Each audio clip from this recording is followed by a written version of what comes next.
আল্লাহ পাক রব্বুল আলামিন সুন্দরভাবে কোরআনুল কারীমে সুন্দরভাবে সূরা বাকারার 183 নম্বর আয়াতে বলে দিয়েছেন, ইয়া আইয়ুহাল্লাযীনা আমানু কুতিবা আলাইকুমুস সিয়ামু কামা কুতিবা আলাল্লাযীনা মিন ক্বাবলিকুম লাআল্লাকুম তাত্তাকুন। আল্লাহ বলেন, হে আমার বান্দারা, তোমরা যারা আমার প্রতি ঈমান এনেছো, তোমরা যারা আমার প্রতি ঈমান এনেছো, তোমাদের উপর আমি রোজা ফরজ করে দিয়েছি, যেমন করে ফরজ করেছি তোমাদের পরবর্তী গণের উপর, তোমাদের পরবর্তী গণের উপর, যেন তাদের থেকে তোমরা তাকওয়া অর্জন করতে পারো, তাকওয়া অর্জন করতে পারো। তারপর কি লেখছে আল্লাহ পাক রব্বুল আলামিন কোরআন শরীফে কি বলেন? আইয়ামাম মা'দুদাত। আইয়ামাম মা'দুদাত, রোজা হলো কিছু দিনের জন্য, সংক্ষিপ্ত দিনের জন্য। এটা কি? কিছু দিনের জন্য এবং সংক্ষিপ্ত দিনের জন্য।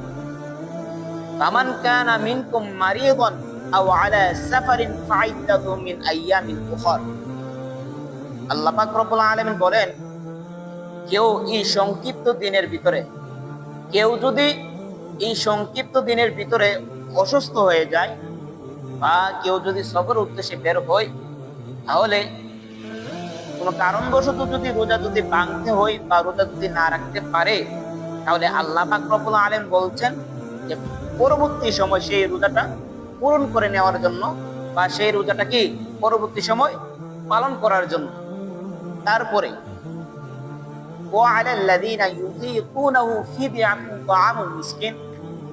আল্লাহ পাক রব্বুল আলামিন কত সহজ করে দিয়েছেন রোজাটাকে, আমাদের কত সহজ করে দিয়েছেন। আল্লাহ প্রত্যেকটা আয়াতে সুন্দরভাবে বলে দিয়েছেন, ওয়ালাল্লাযীনা ইউতীকুনাহু ফিদিয়াতুন তাআমুল মিসকিন। যারা রোজা রাখতে পারে না, যারা রোজা রাখতে অক্ষম, আল্লাহ বলেছেন ফিদ্দিন হিসাবে গরিব মিসকিনকে তৃপ্তি ভরে খাওয়ানোর জন্য। কে বলছে? আল্লাহ বলেছে। তারপর কি বলে শুনেন, ফামান তাতাওয়া খায়রান ফাহুয়া খায়রুল লাহু। ফামান তাতাওয়া খায়রান ফাহুয়া খায়রুল লাহু। আল্লাহ বলেন, এই পবিত্র মাহে রমজান মাসে কেউ যদি ভালো কাজ করে নিজের ইচ্ছাকৃত ভাবে, সেটা তার জন্য কি কল্যাণকর এবং উত্তম। রমজান মাসের ভিতরে ফজিলতরা আল্লাহ পাক রব্বুল আলামিন কত গুরুত্ব দিয়েছেন রমজান মাসের ভিতরে।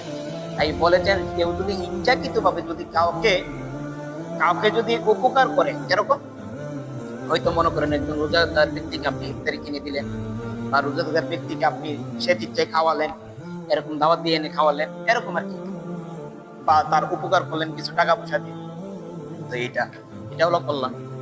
তারপরে আল্লাহ পাক রব্বুল আলামিন কি বলেন? ওয়া আন তাসুমু খায়রুল লাকুম ইন কুনতুম তা'লামুন। ওয়া আন তাসুমু খায়রুল লাকুম ইন কুনতুম তা'লামুন। আল্লাহ বলেন, যারা রোজা রাখে, যারা রোজা রাখে তাদের জন্য এই রোজা হলো কল্যাণকর, যদি সে যদি ওই রোজার যদি মূল হুকুম জানে। বুঝতে পারছেন আমার কথা? তাদের জন্য কল্যাণকর যদি তারা যদি ওই রোজাটাকে যদি ভালোভাবে বুঝতে পারে, জানতে পারে। তারপর কি বলে শুনেন, আল্লাহ পাক রব্বুল আলামিন, শাহরু রমাদানাল্লাযী উনজিলা ফীহিল কুরআন হুদাল লিন-নাসি ওয়া বায়্যিনাতিন মিনাল হুদা ওয়াল ফুরকান। আল্লাহ বলেন, আমি আমার বান্দাদেরকে সৎ পথে প্রদর্শন করার জন্য এবং হেদায়েতের প্রমাণ দেওয়ার জন্য, সত্য মিথ্যা যাচাই করার জন্য আমি এই কোরআন দিয়েছি। আল্লাহ আমাদেরকে এই কোরআন দিয়েছেন। বুঝতে পারছেন? এই যে 83 নাম্বার থেকে 84 নাম্বার যে আয়াতগুলা আল্লাহ পাক রব্বুল আলামিন সুন্দরভাবে স্পষ্টভাবে রমজানের কিছু হুকুম দিয়ে দিয়েছেন এবং রোজাটাকে আমাদের জন্য এত সহজ করে দিয়েছেন, যেটা আল্লাহ পাক রব্বুল আলামিন কোরআনুল কারীমে তুলে ধরেছেন। কিন্তু আমরা বাবাজিরা কি করতেছি দুনিয়ার জমিনে? বাবাজিরা ভাইয়েরা কি করতেছি? তাই আমরা প্রত্যেকেই ওই কোরআনের প্রতি হিকমত, কোরআন থেকে আল্লাহ পাক রব্বুল আলামিন কি বলেছেন, কি জানিয়েছেন, সব কিছু গ্রহণ করব এবং সত্য মিথ্যা যাচাই করব। তার পরবর্তীতে মানুষ কি বলে না বলে সেটার উত্তর পুনরায় এই উত্তর। কারণ এখন বর্তমানে আমরা রোজা রাখি, কিছু কিছু মানুষ আছে যারা মানে ইচ্ছাকৃত ভাবে তারা বলে যে আল্লাহ পাক রব্বুল আলামিন কোরআন কারিমে রোজার ফরজ হওয়ার কারণ বলে নাই, বা রোজা যে ফরজ হয়েছে আমাদের উপরে সেটা বলে না। আসলে ঠিক কথা, যা আল্লাহ পাক রব্বুল আলামিন শুধু ঈমানদারদের জন্য রোজা ফরজ করেছেন, বেঈমানদের জন্য না, মুশরিকদের জন্য না, কাফেরদের জন্য না। আল্লাহ ঈমানদারের জন্য রোজা ফরজ করে দিয়েছেন, কাফের মুশরিকদের জন্য আল্লাহ পাক রব্বুল আলামিন রোজা ফরজ করে নাই। তারা রোজা রাখতে পারবে, সারাদিন না খেয়ে থাকতে পারবে, কিন্তু তাদের আত্মাকে তারা কষ্ট দিবে, কিন্তু আল্লাহ পাক রব্বুল আলামিনের কাছে তাদের রোজা গ্রহণযোগ্য হবে না। সেই কারণে আল্লাহ পাক রব্বুল আলামিন বলেছেন ঈমানদারদের জন্য আমি রোজা ফরজ করেছি, ঈমানদারদের জন্য নয়। সুবহানাল্লাহ।